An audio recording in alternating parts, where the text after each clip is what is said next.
MMAOB Daily podcast. I'm your host, as always, Adam Martin. I'll be taking you guys through the latest in the world of MMA. Guys, follow me on Twitter at MMAdamMartin. This podcast is available, as always, at MMAOddsbreaker.com. Go to our YouTube channel, like, share, subscribe, tell your friends about it. Also, check me out at bjpenn.com and MMARates.net. So, can't believe it, guys. September 3rd. Wow, that summer went by really quick. Back to school now for the kids. So if you have children, I'm sure you've taken them to school already. It's about 9:30 here in Toronto. I just wanted to make a programming note here. Myself and Cole Sheldon will be doing the UFC 242 breakdown a little bit earlier today. I'm still a little bit under the weather, so now that I'm up early, I just wanted to get out of the way before I sleep a little bit later in the day. I'm just not feeling 100% right now, but of course I had to talk about the news in MMA, so let's get right to it.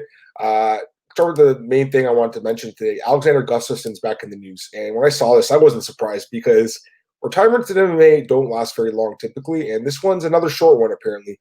Gustafsson was finished by Anthony Smith back in June. Pretty big upset there. I did not see that fight playing out the way it did. And after he lost the fight, he took his gloves off, left them in the center of the octagon, and said he was done with MMA. It's September now, and Gustafsson says he wants to come back. So that was a very short retirement. We've seen shorter ones. I think Anthony Hamilton's was like a week or something, but 3 months for Gus, that's pretty short. He basically just enjoyed his summer and realized, hey, I'm only 32 years old and I still have a lot of time left in the sport. So, you know what? I think it's a good thing for the sport. It's a good thing for the light heavyweight division. Gustafsson, even though he's not as good as he once was, I think he still is a great fighter and definitely one of the top 10, if not top 5 light heavyweights in the UFC. So, he is coming off 2 straight losses to John Jones and Smith, but before that, beating Blachowicz and Scher, who are 2 of the best guys in the world as well. So Gustafsson can still compete and still throw down with the best guys, but I'm not surprised he's coming back. And for his return fight, he actually has already called someone out, and I think this is a great fight for Gustafsson. Luke Rockhold. He wants to fight Luke Rockhold when he comes back. So this is the perfect matchup, I think, for Gustafsson to come back to. Luke Rockhold is a really good fighter himself, but man, that chin is just very questionable at this point. He's been knocked out 5 times in his career, including 3 of his last 4 fights ending in brutal knockout to Blachowicz, Romero, and Michael Bisping. He did have that David Branch win in between there, but other than that, Rockhold just has not looked like the same guy. But he is still a big name. He's still a pretty popular fighter, and I still think that I think Rockhold could still be a top 10 guy too. I mean, if he goes in there and beats Gustafsson, he could be a top 10 guy for sure. But at the same time, that chain is very questionable. So I think this is a great call out here for Gustafsson. I think he probably does win this fight. It's a smart call out here. I guess his team talked about him and was like, this is the guy to call out, a guy with a big name, but a guy that you can knock out. And if they did fight, I would definitely predict Gus wins by KO. So we'll see what happens. I mean, Rockhold, you know, he's a guy that probably should retire. If anyone of the 2 should retire, it should be Rockhold, considering all the knockout losses. But you know, I don't know if he wants to hang them up just yet. He's 34 years old, so he's still relatively young, but definitely those knockouts have added up and taken some years off his career for sure. So we'll see what happens. I think this could potentially go either way. I do think Gustafsson's going to come back for sure, but as far as the Rockhold fight goes, that's going to be up to the UFC and Rockhold to decide on. But either way, Gustafsson, there's lots of matchups for him. You know, I'm just going to look at the top 10 right now in the light heavyweight division. Where is it? Light heavyweight. Yeah, so I mean, you could do Gus against Corey Anderson, Volkan Oezdemir. Like, there's a lot of guys. Rakic, Walker. Yeah, there's a lot of fights for Gustafsson. So this does make sense. Actually, he's coming back. We'll see what happens as far as the matchup goes. Rockhold is a good fight for him, but there's a lot of other guys that he could fight instead. So I'm not surprised Gus is coming back. Again, MMA retirements don't last very long typically, and this is another example of that. A couple other pieces of news here. Anthony Rumble Johnson's back in the news. He said recently he wants to come back to the UFC next year in 2020 as a heavyweight, and there's a video of him training. You can go to bjpenn.com. I have the video over there. Yeah, I mean, he looks massive. He looks huge for this division. And just doing the article, just remembering that Rumble used to fight at welterweight. It's crazy, right? Between 2007 and 2011, he was a 170-pounder. Unreal. I mean, he was clearly the biggest welterweight in the sport. Now he's going to be fighting heavyweight. And actually, I think he might weigh more than 265. You look at the video, he looks absolutely beefed up. He could possibly be 285. So he's massive, pure muscle. Guy looks like a beast right now. And I think he's coming back at a good time. Coming back after a 2-year layoff, or possibly 3 years if he comes back next year, I guess. That's a lot of time for him to clear his head up. He's doing some stuff as for his own personal businesses, made some money, and now he wants to fight again. He's got the itch to fight.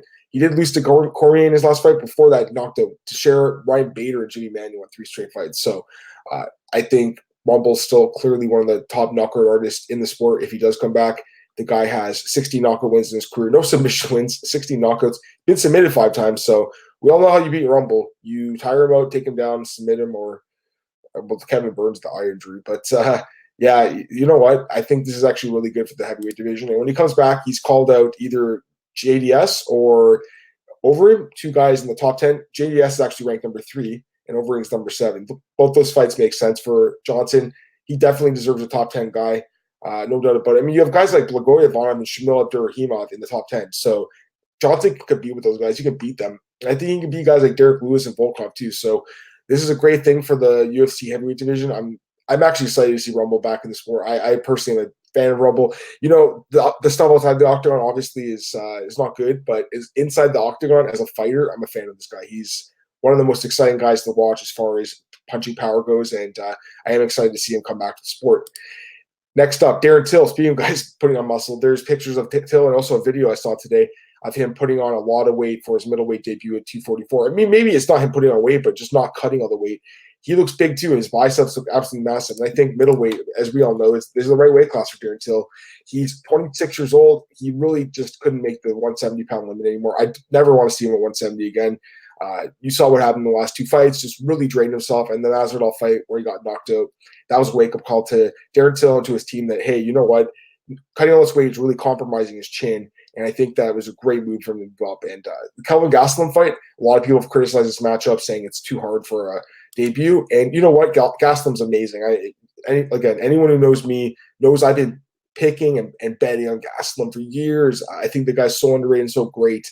But at the same time, you know, Till wants to get that title shot at 185. Might as well take out the guy that Israel Adesanya is beating one of the best fights of the year in Kelvin Gastelum. Gastelum actually has some momentum right now, despite coming off a loss. So it's a good matchup for Till if he wins. If he loses, obviously that's 3 straight losses. And I wouldn't say it's the end of his career. I mean, the guy's still a big star. He's still young, but he needs to win this fight, no doubt about it. So Darren Till needs to win this fight, and it looks like he's definitely putting in the time and the work in the gym and the strength and conditioning as well. So I'm excited to see him at 185. This is a good move for Darren Till, a great move actually, and that fight with Kelvin Gastelum is going to be really good. Next up, Jessica Andrade. This is the last piece of news I want to talk about before I get into a few fight now. Jessica, she released a statement talking about the loss. She did, but she also said that she wants a rematch. So we'll see what happens. I mean, does she get the rematch? I don't know. Probably not. I think she probably needs another win or two. I think at this point, Tatiana Suarez will probably get that fight next up, or maybe the winner of Joanna Jędrzejczyk and Michelle Waterson. You know what? Joanna has got a great opportunity right now to jump back right in the title mix if she beats Waterson, which I think she probably does actually. But gotta see the odds for that fight when they come out and stuff. But I think Jędrzejczyk has a good chance to win that fight. If she does, former champ, the fight with Zhang would be really exciting. 2 strikers going at it. So, you know, Dana White loves Weili, he loves Weili Zhang, but he loves Joanna too. So that fight actually doesn't make some sense. I just think Jessica at this point probably needs to get a couple more wins. You don't see fighters that never defended their belt get an immediate title shot again. I don't see that happening here, unfortunately, for Andrade. Love Jessica Andrade, great fighter, but she definitely needs to get another couple wins before she gets that rematch with Weili Zhang, who knocked her out in the first round at UFC China on the weekend. All right, a couple of fight announcements here. I'm going to start with Bellator, actually, because they announced a couple of fights, including a main event for an upcoming card. Bellator 234. And the main event of the evening is going to be a heavyweight bout between Sergei Kharitonov and Linton Vassell. I was a little surprised by this booking, but it makes sense. They need a main event for this card. Kharitonov took absolutely no damage against Matt Mitrione, coming off that nasty knockout win. He is undefeated in his last 8 fights. Kharitonov is, so he's looking really good. And then you got Linton Vassell here, who recently moved up to heavyweight, and he lost to Valentin Moldavsky. So he's actually coming off 3 straight losses, but at the same time, he is a pretty big name. They needed a fight here. I think Linton Vassell is actually a good fighter, so this could be an interesting fight, but you got to favor Kharitonov, I think, with that knockout power and the fact that Vassell's been KO'd a few times, including by Phil Davis, who never knocks anyone out. So you got to favor Kharitonov there, but interesting booking to say the least. I think it's just one of those situations where Bellator needed a main event. These guys were available, and that's where they booked it. Also on that card is an interesting lightweight fight between veteran Roger Huerta and Dana White's Contender Series veteran Sidney Outlaw. I actually like this line for Bellator, but let's talk about Huerta first. Huerta's 36 now. This guy was one of the hottest fighters in the sport about 10 years ago now. Actually, 11 years ago. I remember he was on, I think, the cover of Sports Illustrated, if I'm not mistaken, but he was really looking good in the UFC and then flamed out. He left the UFC in 2009. Crazy. He actually left 10 years ago. Unbelievable. So he was a big star between 2006, 2009 in the UFC. He had won 6 straight fights. Then he lost 2 straight to Kenny Florian and Gray Maynard. And then signed with Bellator. He beat Chad Hinton in his Bellator debut back in 2010, which is crazy to think about. At Bellator won 3, so 13. Wow, it's crazy. Anyways, after that, he lost 4 straight fights, and since then, he's really struggled. He's 3-8 in his last 11 fights. So that's not good. Coming off 2 straight losses to Patricky Pitbull and Benson Henderson. But Sidney Outlaw is an interesting fight for him. Again, it could be a situation where Bellator just needs fights. Sidney Outlaw is a good fighter, 27 years old, 13-3 record. He's actually on a 8-fight win streak, including a win on the Contender Series in 2017. The UFC passed on him. He won a decision on the show. And since then, he's won 4 straight fights in Titan FC, Ring of Combat, Island Fights, and CFFC, including his last 3 by stoppage, including 3 submissions. So this guy's a good fighter, and I think it's another situation where the UFC passed on a guy that was a pretty solid fighter. He didn't look great in the show, but looked good since then. So this is a good sign for Bellator, a great one, actually, in my opinion. And I think that Roger Huerta is the perfect opponent for Sidney Outlaw to debut against. And I absolutely expect him to be a big favorite in this fight. Also on that card, we have Olga Rubin against Sinead Kavanagh, and Haim and Aviv Ghazali are going to fight in that card, as well as Austin Vanderford will be in that card. Don't know who Austin's fighting yet. We'll see. I don't even know if this card's going to actually air in the States. It says on Tapology, Thursday, November 14th at 4 p.m. Really weird time. I don't know if it's going to end or air in the States. Who knows? But there's some good fights in this card. I do like the top 2 fights. They're not bad. Anyways, that's it for that card. And then one UFC fight announcement here. UFC Moscow gets another fight between Grigory Popov and Davey Grant. This is a bantamweight bout. Interesting fight here. Grigory Popov, he had an entertaining fight in his UFC debut against Eddie Wineland. Got finished in the second round, but definitely an interesting fight there.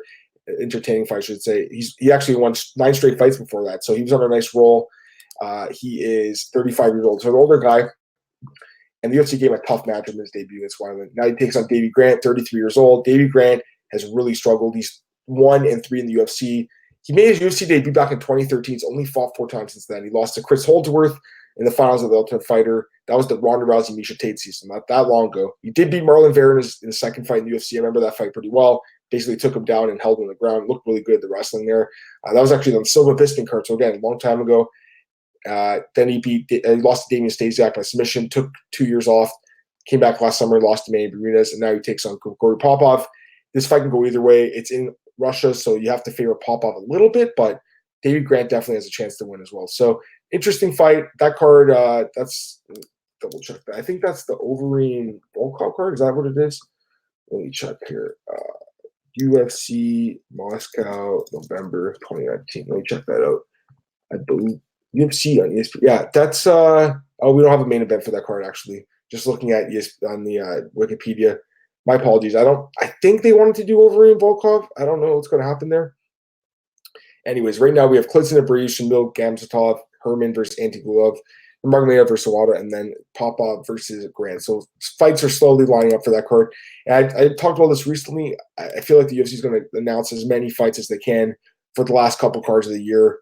It's crazy, right? It's already September, so those November cards are filling up quickly. And then you'll see the December cards fill up. Actually, there are a lot of the cards that are filling up. And my apologies, guys. Overeem's fighting Walt Harris in the main event of UFC Washington, D.C. That just slipped my mind for a second. Maybe Volkov will headline that card in Russia. Don't know yet. But my apologies. I just got confused with the last card in Moscow, which I think was earlier this year. But anyways, yeah, just looking at the cards ahead, there's some good ones coming up. And the last one of the year is UFC on ESPN plus 23 in South Korea on December 21st. That should be a good card too. But yeah, I think that's it for today, guys. I'm going to double check, see if I missed anything. If I don't get into anything right now, or I missed anything, myself and – oh, here's one other thing quickly.